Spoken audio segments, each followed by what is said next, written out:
Muy buenas tardes a todos. Para mí es un placer saludarlos nuevamente. Soy José Huerta, quien junto a la doctora Carola Barbosa formamos parte del equipo de Bisturimed desde Venezuela. Nuevamente les doy la bienvenida y sumamente agradecido con cada uno de los participantes de este webinar educativo, no solo por su participación, sino por la disposición y las ganas que han invertido en pro de su formación académica y profesional. El día de hoy, en continuación con lo que es de la anatomía del cráneo, vamos a tratar un tema sumamente importante que es la vascularización de cabeza y cuello. Seguidamente, como ya todos saben, en un momento aleatorio de esta ponencia aparecerá una palabra clave. La misma, una vez que se envíe por los grupos de WhatsApp y de Telegram el formulario de la asistencia, debe ser escrita tal y como la vieron en esta pantalla. Si la vieron en mayúscula, la escriben en mayúscula. Si la ven con acentos, la deben escribir con acentos. Esto es una herramienta que nos permitirá corroborar y certificar que auténticamente vieron esta ponencia. Como en todas las semanas académicas y todos los webinars educativos que hemos ofrecido para ustedes, los invitamos a participar activamente en las redes sociales, dándole captura de pantalla a esta ponencia, subiendo una historia a su Instagram y mencionando al ponente y a nosotros como organizadores en nuestra cuenta de Instagram, @bisturimed. Les recordamos que esta es una ponencia sumamente académica y el profesionalismo de esta depende de todos nosotros. No deben de llenar el chat con spam y le agradecemos respeto entre participantes y ponentes. Sin más que añadir, lo dejamos con nuestra ponente del día de hoy. Ella es Aymari Rodríguez, estudiante del 5º año de Medicina de la Universidad del Zulia. Bienvenida, Aymari.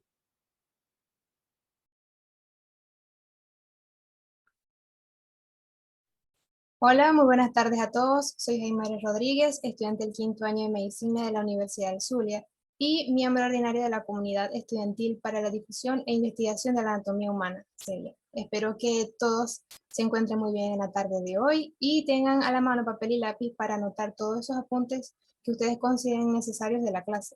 Y antes de comenzar, por supuesto, quería darle las gracias a Bisturimed por la invitación y a todas las personas que están involucradas en esta actividad académica. Ok, como podemos observar en la lámina, la clase de hoy trata sobre la arteria carótida externa, la anatomía de la arteria carótida externa. Pero primero, con el permiso de ustedes, voy a apagar la cámara para que las diapositivas transcurran de la mejor forma. Ok, bien, empecemos con la clase. A modo de repaso, debemos saber de dónde proviene la arteria carótida externa. A modo de generalidad, sabemos que la irrigación del cuerpo viene dada por el corazón, donde nace una arteria muy importante que es el callado de la aorta. Y del callado de la aorta nacen 3 arterias, como son el tronco arterial brachiocefálico, la arteria carótida común izquierda, y en esta vista lateral tendremos la tercera rama, que es la arteria subclavia izquierda. Ahora bien, ya teniendo las ramificaciones del callado de la aorta e incluyendo la arteria carótida común, nos hacemos la pregunta, ¿dónde se encuentra o de dónde nace la arteria carótida común derecha? Pues esta nace del tronco arterial brachiocefálico, como podemos observar acá. Ya teniendo las 2 arterias carótidas comunes, vamos a buscar una visión lateral del cuello para poder estudiar cuáles son las relaciones que tiene la arteria carótida común. En su parte anterior, ella va a estar relacionada con el cartílago tiroides y con la glándula tiroides, en su borde posterior o en su parte posterior. En cuanto a las relaciones mediales de la arteria carótida común, se encuentra el esófago, la tráquea y el nervio laríngeo recurrente. Recordemos que medial es lo que está más cercano a la línea media del cuerpo.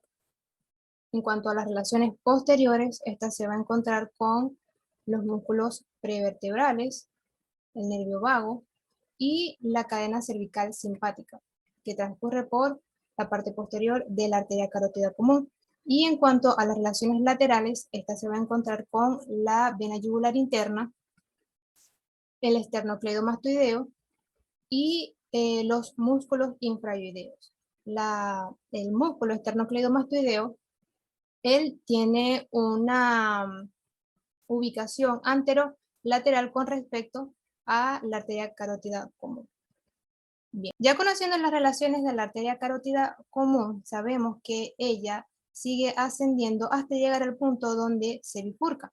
El punto de la bifurcación es a nivel de la cuarta vértebra cervical y en el borde superior del cartílago tiroides. En este punto de la bifurcación, ella pasa a ser la arteria carótida interna y arteria carótida externa. Vamos a ver una imagen un poco más amplia de la bifurcación.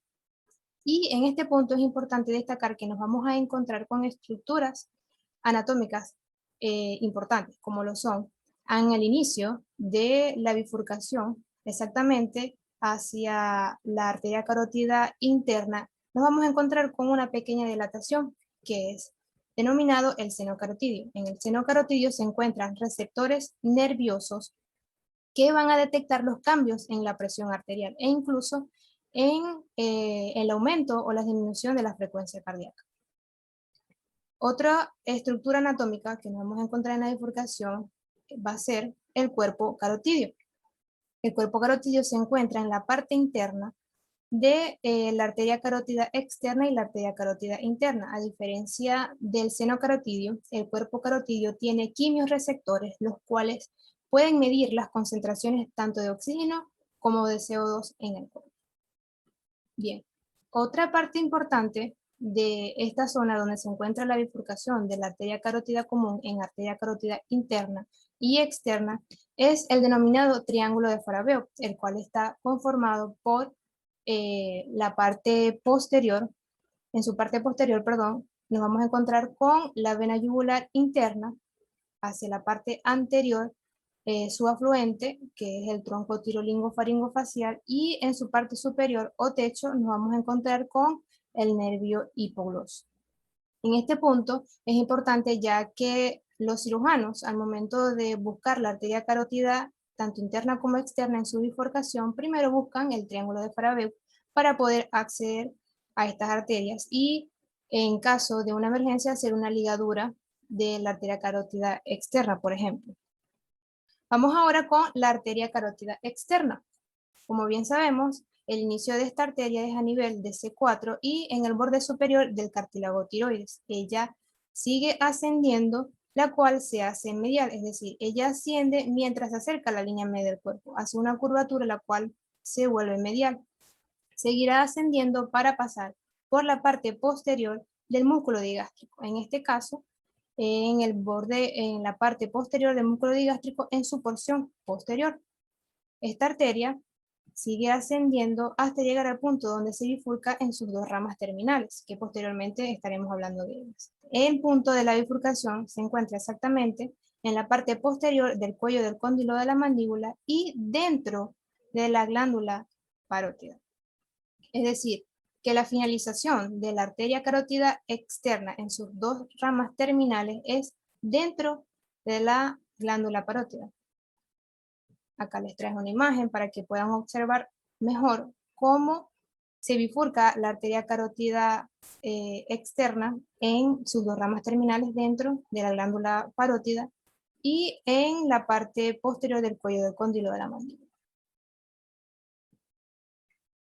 Bueno, pasamos ahora a la parte donde vamos a conocer cuáles son las relaciones que tiene la arteria carótida externa. Acá se las traje en color amarillo para que nos podamos ubicar mejor. Las relaciones de la arteria carótida externa en su parte medial están relacionadas con los músculos constrictores de la faringe, tanto el superior, el medio y el posterior. También está relacionada en su parte medial con el nervio glosofaríngeo y con el músculo estilogloso. En su porción lateral, ella está relacionada con el músculo digástrico, recordemos en su porción o en su parte posterior va a pasar la arteria carótida externa, pero relacionada con el vientre posterior del músculo digástrico. También estará relacionada en su parte lateral con el nervio hipogloso, el músculo estiloideo y el músculo esternocleidomastoideo. Recordemos que el esternocleidomastoideo se encuentra en su porción anterolateral. Ok, ahora llegamos al punto donde quizás muchos se estaban preguntando, ¿cuáles son las ramificaciones que tiene la arteria carótida externa? Pues la arteria carótida externa tiene ramas colaterales o principales y ramas terminales. Las ramas colaterales son la tiroidea superior, la faríngea ascendente, la arteria lingual, la arteria facial, la arteria occipital y la arteria auricular posterior. En cuanto a las ramas terminales, son la temporal superficial y la maxilar interna. Ahora, se estarán preguntando por qué al inicio del nombre de las arterias tiene un cuadrito con un color. Pues estos colores son con las cuales nos vamos a diferenciar de cada una de las arterias al momento de estudiarlas un poco más a profundidad. En este punto también es importante destacar que la enumeración de las arterias o las ramificaciones que nacen de la arteria carótida externa son ascendentes, es decir, la primera es en el inicio de su bifurcación.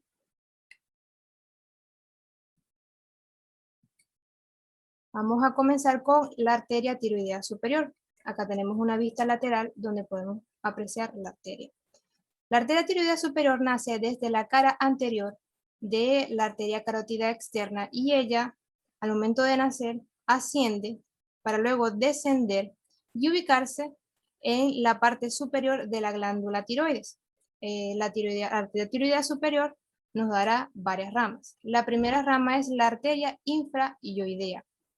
La arteria infraioidea nace desde la cara superior de la arteria tiroidea superior y transcurre por todo el borde inferior del hueso hioide, como lo dice el nombre, es infraioidea.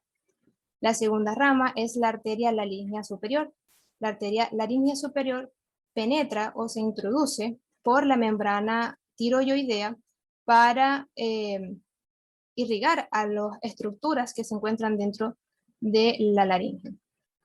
La tercera rama es la arteria esternocleidomastoidea, que como lo dice su nombre, ella va a irrigar al músculo esternocleidomastoideo.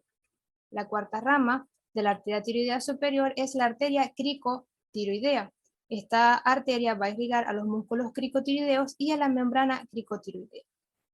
Y por último, en las ramificaciones de la tiroidea superior, nos encontramos con las ramas glandulares. Estas ramas glandulares se encuentran en el polo superior de la glándula tiroides. Estas arterias, como son la infrayoidea, la cricotiroidea y las ramas glandulares, ellas se dirigen hacia la parte anterior y medial del cuello para anastomosarse con las mismas arterias del lado contralateral.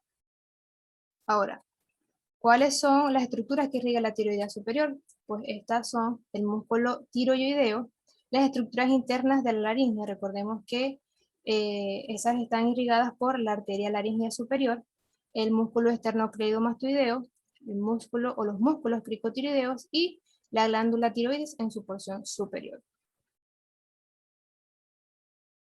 Continuamos ahora con la arteria faríngea ascendente. Esta es la segunda ramificación de la arteria carótida externa y ella nace desde la cara lateroposterior de la arteria carótida externa. Su recorrido es ascendente, como muy bien lo dice su nombre, es decir, discurre por el borde o por la parte lateral de los músculos constrictores de la faringe hasta llegar hacia la parte superior. Transcurre por la parte lateral de los músculos constrictores de la faringe, tanto el superior, el medio y el inferior. Al llegar a la parte superior, ella dará pequeñas ramas que son las ramas faríngeas, las cuales van a irrigar a estructuras de la faringe, y en la parte o en el polo más superior de la arteria faríngea ascendente nos encontramos con las ramas meningias, o como en otras literaturas lo denominan, la meningia posterior, ya que ella penetra al cráneo por el agujero rasgado posterior.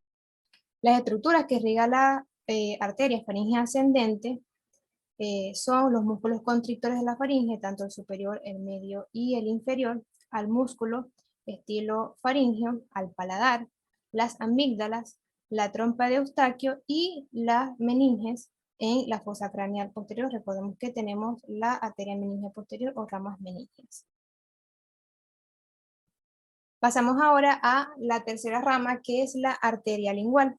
La arteria lingual nace desde la cara anterior de la arteria carótida externa y en el nivel superior o en la parte superior del hueso hioides. Esta arteria la podemos estudiar con tres porciones. La primera porción, la cual se dirige hacia la parte anterior de la cara y ella transcurre por la parte posterior o la cara posterior del músculo hiogloso.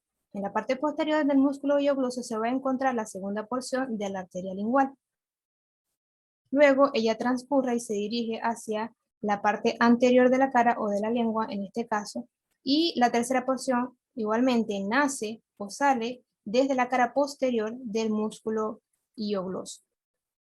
Ahora, ¿cuáles son las ramas que nos da la arteria lingual? La primera rama que se encuentra en la primera porción es la arteria suprayoidea. La arteria suprayoidea nace desde la cara inferior de la arteria lingual y se dirige hacia la parte superior del hueso hioides para irrigar toda la parte superior del hueso hioides.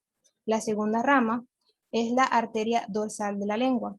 Esta arteria nace desde la segunda porción de la arteria lingual que se encuentra en la parte posterior del músculo hiogloso. Esta arteria asciende y se dirige hacia el dorso de la lengua para irrigar toda esta zona. La tercera rama es la arteria sublingual, la cual nace desde la tercera porción de la arteria lingual y ella se dirige hacia el piso de la lengua hasta llegar a la glándula sublingual para irrigar. Y por último tenemos la arteria renina o profunda de la lengua, como le llaman otras literaturas, que como le dice su nombre, ella se encuentra en la parte anterior y profunda de la lengua. Bien, acá en este punto podemos encontrar un reparo anatómico también importante como lo es el triángulo de Becklar. El triángulo de Becklar está formado en su parte posterior, por el borde posterior del músculo hiogloso. El piso del triángulo está formado por la parte superior del hueso hioides y el techo o la parte superior del triángulo está formado por el borde inferior del músculo digástrico en su vientre posterior. Ahora, el contenido del triángulo de Becklar está conformado por la arteria lingual y el nervio hipogloso. Las estructuras que irriga la arteria lingual son los músculos de la lengua, da pequeñas ramas para las amígdalas palatinas, al paladar blando, la epiglotis, el piso de la lengua y la glándula sublingual por la arteria sublingual. Vamos ahora con la arteria facial. La arteria facial nace desde la cara anterior de la arteria carótida externa. Acá se las traje de color amarillo para que nos podamos ubicar. Entonces decimos que la arteria facial nace desde la cara anterior de la carótida externa, la cual transcurre o discurre hacia la parte anterior de la cara. Ella pasa por el borde inferior de la mandíbula hasta llegar a la parte anterior y hacerse superficial para llegar hasta la cara y poder dar sus ramas, las ramas que da la arteria facial. Ahora bien, la arteria facial la podemos estudiar o la podemos dividir en dos porciones, una porción cervical y una porción facial. Vamos a estudiar cuáles son las ramificaciones que nos da la arteria facial en su porción cervical. La primera rama es la arteria palatina ascendente. Esta arteria, como bien dice su nombre, nace desde la cara superior de la arteria facial y ella se dirige hacia la parte superior de la faringe para irrigar estructuras que se encuentran en la faringe. Luego tenemos como segunda ramificación a la arteria tonsilar. La arteria tonsilar se dirige hacia la parte superior, penetra el músculo constrictor de la faringe superior y llega hasta las amígdalas palatinas para irrigar. Luego tenemos las ramas glandulares. Recordemos que en la parte interna, en la parte posterior del ángulo de la mandíbula, nos encontramos con la glándula submandibular. Y por último, en la porción cervical nos encontramos con la arteria submentoniana, la cual transcurre por todo el borde inferior de la mandíbula hasta llegar a su parte anterior e irrigar al músculo miloideo y al músculo digástrico en su vientre anterior. Pasamos ahora a estudiar la porción facial de la arteria facial. Ella nace o transcurre por el borde inferior de la mandíbula para hacerse o llegar hasta la parte interior de ella, donde va a estar en contacto con el músculo macetero en su parte anterior. La arteria facial transcurre superficialmente hasta llegar a la porción o al ángulo de la boca o del labio, donde nos dará dos ramos importantes que son la arteria labial, tanto superior como inferior. Estas dos arterias van a irrigar a la mucosa y aparte de los labios, tanto superior como inferior. Luego de que nos da estas ramas, sigue ascendiendo hasta llegar a la parte lateral de la nariz, donde nos dará otros ramos importantes como lo son la arteria del ala de la nariz. La arteria del ala de la nariz va a irrigar el ala de la nariz, el dorso de la nariz y la punta de la nariz. Continuando con el recorrido ascendente de la arteria facial, ella llega hasta el ángulo interno de la cavidad orbitaria, donde termina o llega hasta su rama terminal, que es la arteria angular, en este caso la arteria angular. Bien, acá ella se va a anastomosar con la arteria dorsal de la nariz para luego unirse con la arteria oftálmica, que la arteria oftálmica es rama de la arteria carótida interna. Ahora, ¿cuáles son las estructuras que irrigan la arteria facial? Pues tenemos los músculos de la expresión facial. Recordemos que la arteria facial irriga la mayor parte de los músculos que se encuentran en el macizo facial, a los músculos masticadores, al paladar blando, a la amígdala palatina. Recordemos que en la porción cervical se encuentra un ramo denominado arteria tonsilar, que va específicamente para las amígdalas palatinas. También da pequeños ramos para irrigar a la trompa de Eustaquio y la glándula submandibular con ramas glandulares que nacen desde la porción cervical de la arteria facial. Continuamos con la arteria occipital.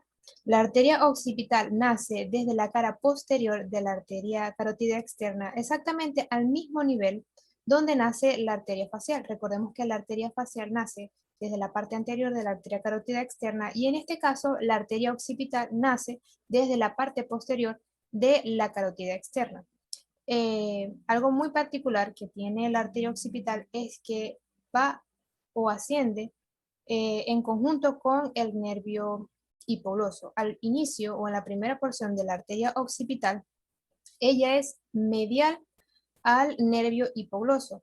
Luego sigue ascendiendo hasta llegar a la apófisis de mastoide, donde la arteria occipital pasa a ser lateral y el nervio hipogloso entra y se dirige hacia la parte interna o medial de la cabeza.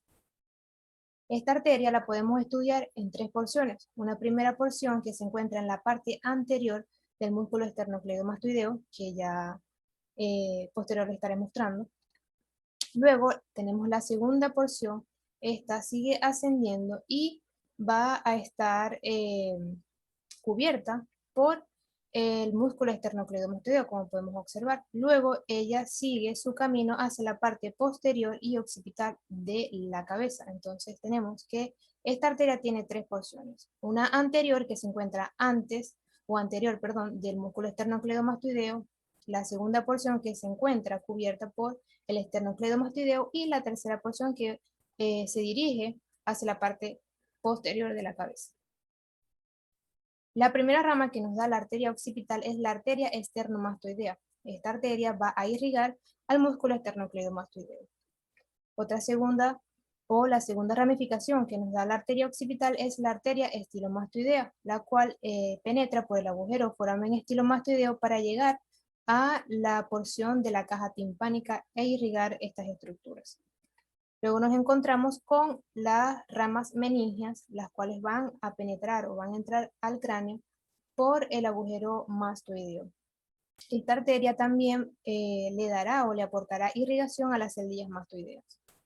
Y por último, tenemos las ramificaciones occipitales que van a irrigar a el cuero cabelludo en su parte posterior o en su porción posterior. Las estructuras que irriga la arteria occipital son el músculo esternocleidomastoideo, la meninge, las meninges en su fosa, en la fosa craneal posterior, las celdillas mastoideas, recordemos por la tercera rama que es la arteria o las ramas meningias, los músculos profundos de la espalda en sus inicios y el cuero cabelludo en la parte posterior. Vamos ahora con la última arteria que pertenece a las ramificaciones principales o colaterales de la arteria carótida externa.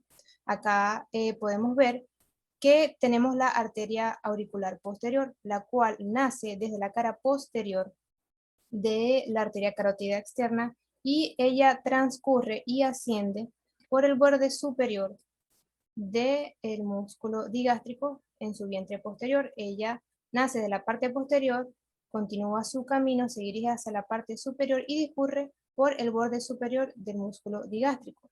Pasa por la parte posterior del conducto auditivo externo y sigue ascendiendo hasta llegar a la región parietal. La auricular posterior nos da la primera rama, que es la arteria estilomastoidea, que al igual penetra por el agujero estilomastoideo para irrigar a la caja del tímpano. Tenemos ramas auriculares que van a irrigar a la parte del pabellón auricular y ramas occipitales que van a irrigar parte de la región parietal, del temporal y, por supuesto, ramas que van hacia la parte occipital. Ahora ya finalizamos con las arterias que nacen desde las ramas colaterales de la arteria carótida externa.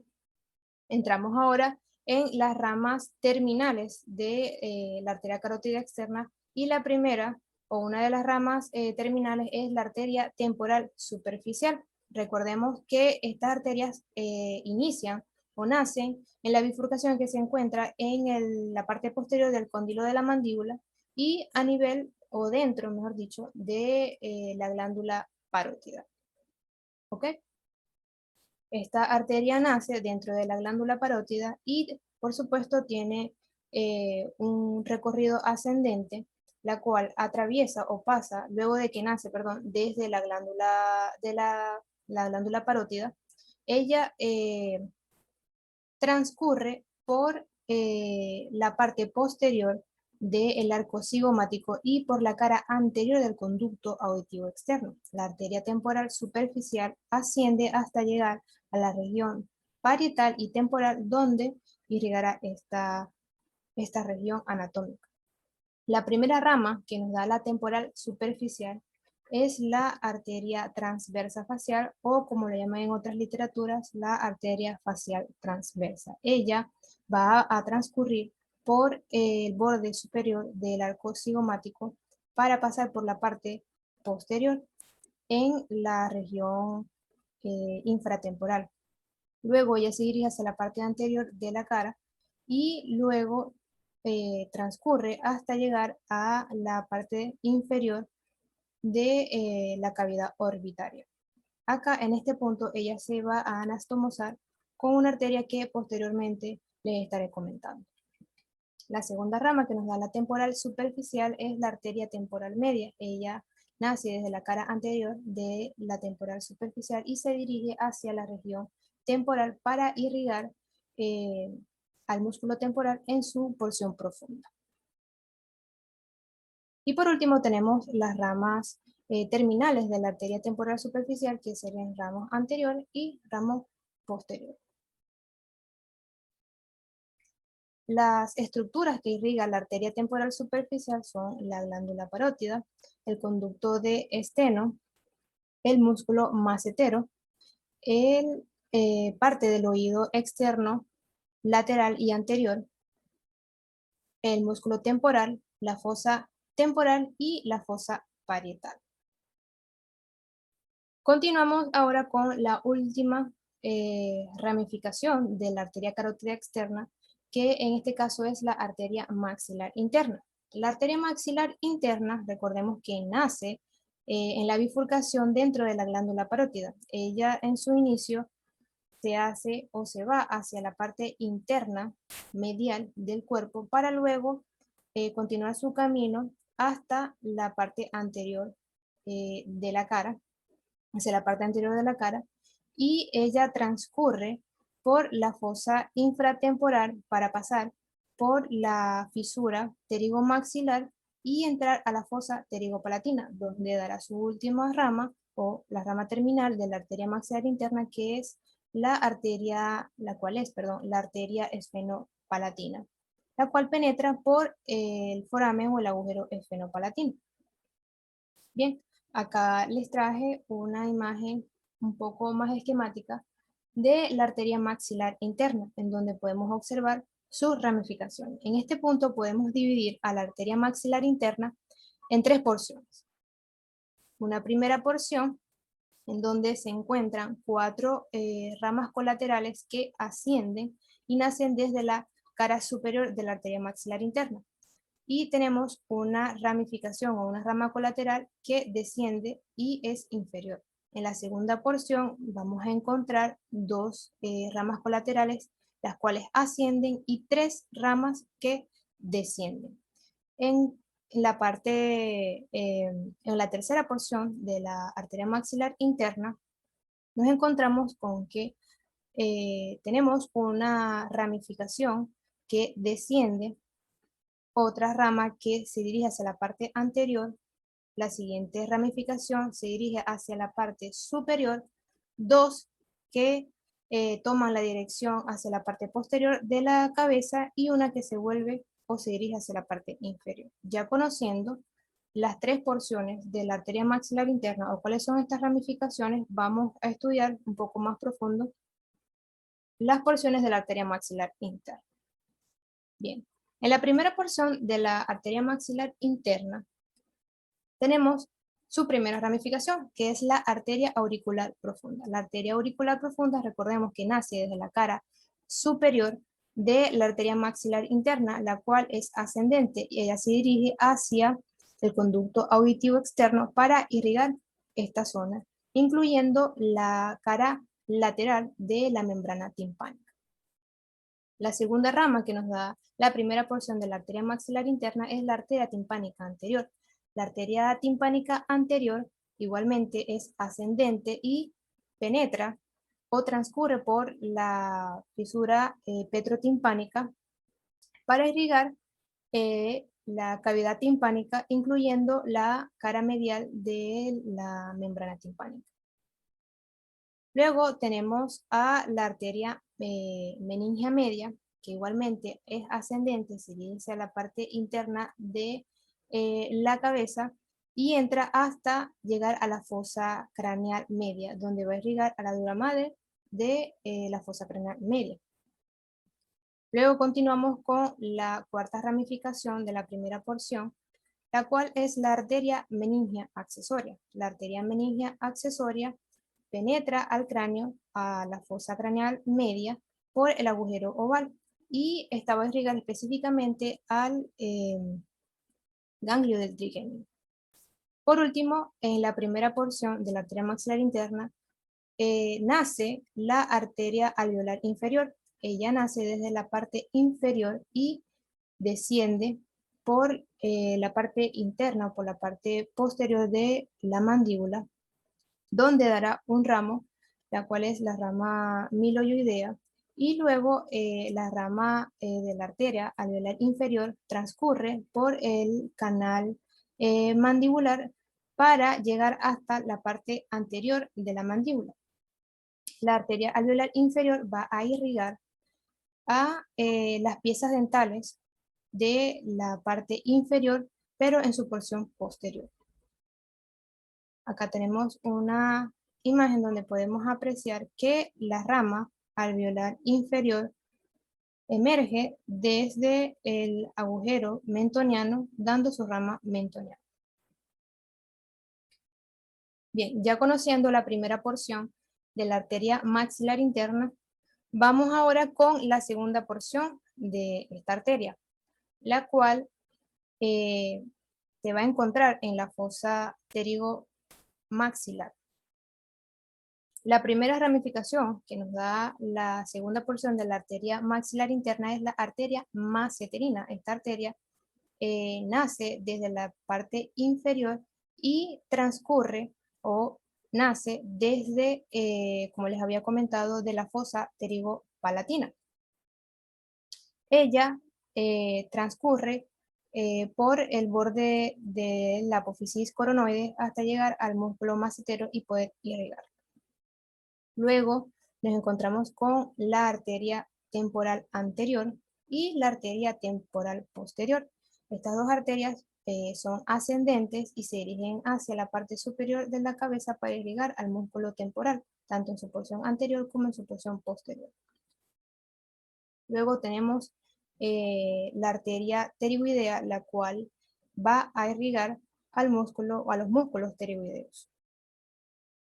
Y por último, en la segunda porción de la arteria maxilar, tenemos la arteria bucal, la cual ya nace desde la parte inferior de la arteria maxilar interna y se dirige hacia el vestíbulo de la boca para irrigar al músculo buccinador y estructuras mucosas del vestíbulo de la boca.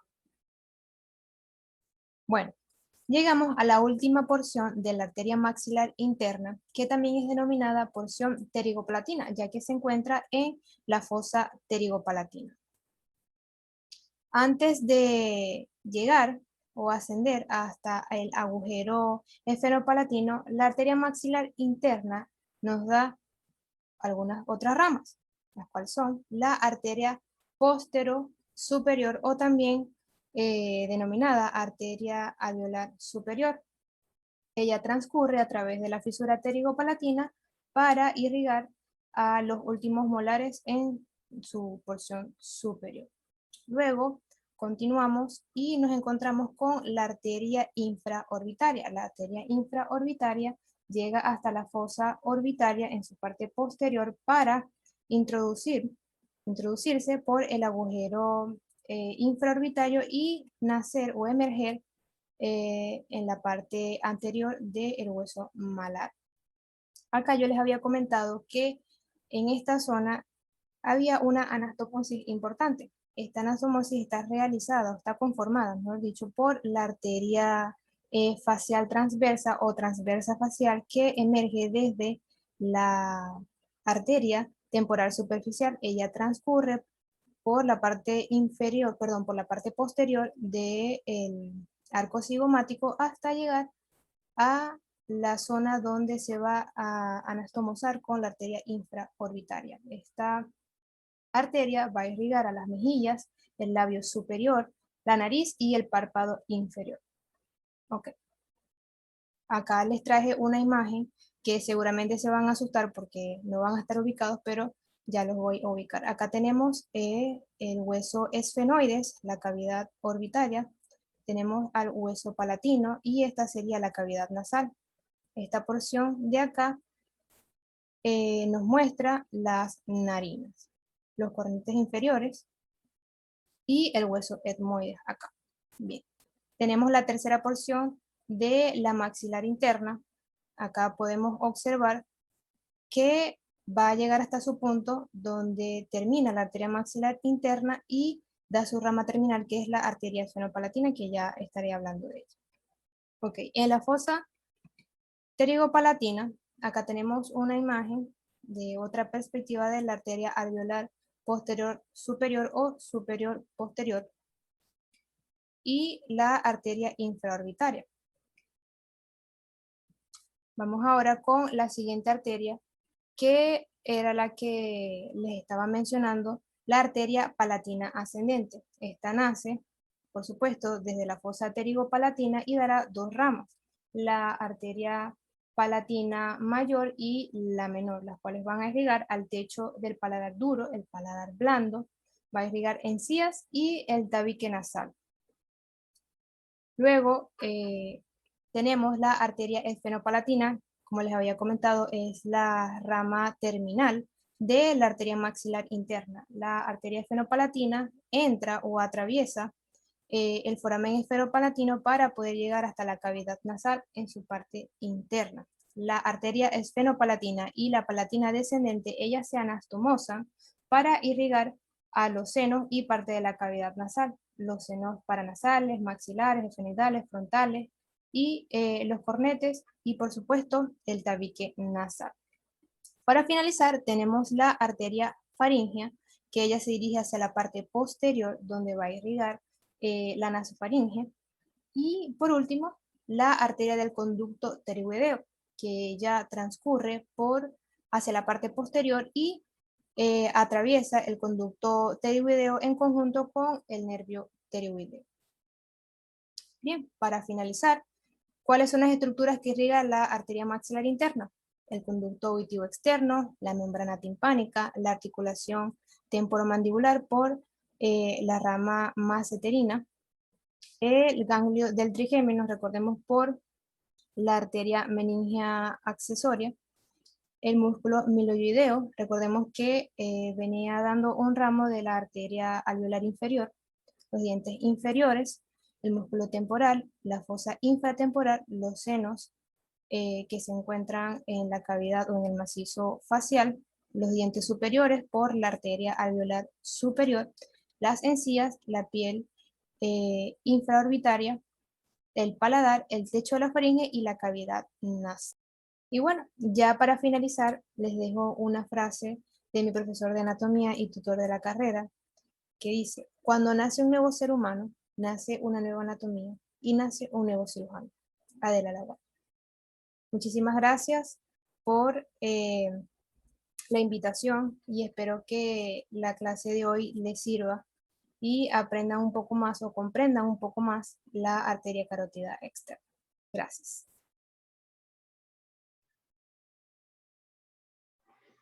Nuevamente, Jaimari, muy agradecido por la ponencia que nos acabas de ofrecer, sumamente enriquecedora y llena de un gran contenido académico. Antes de culminar, les informo que para ser merecedores del certificado de este webinar educativo, deben de cumplir los siguientes requisitos. Primero, estar correctamente inscrito. Segundo, haber llenado el formulario de asistencia y haber escrito de manera correcta la palabra clave que apareció en el momento aleatorio durante el desarrollo de esta ponencia. Seguidamente, aprobar el examen o el post-test con una nota mínima de 14 puntos o en su defecto haber respondido de manera correcta 7 preguntas de 10 que van a estar conformadas en ese examen. El examen va a ser una herramienta sencilla, sumamente fácil de llenar y constará de 10 preguntas de uniescogencia con una respuesta por pregunta. Nuevamente agradecidos con ustedes por el tiempo, la disposición y todo el entusiasmo que han puesto durante el desarrollo de cada una de estas ponencias que desde Víctor y Met hemos ofrecido para ustedes. Feliz tarde para todos.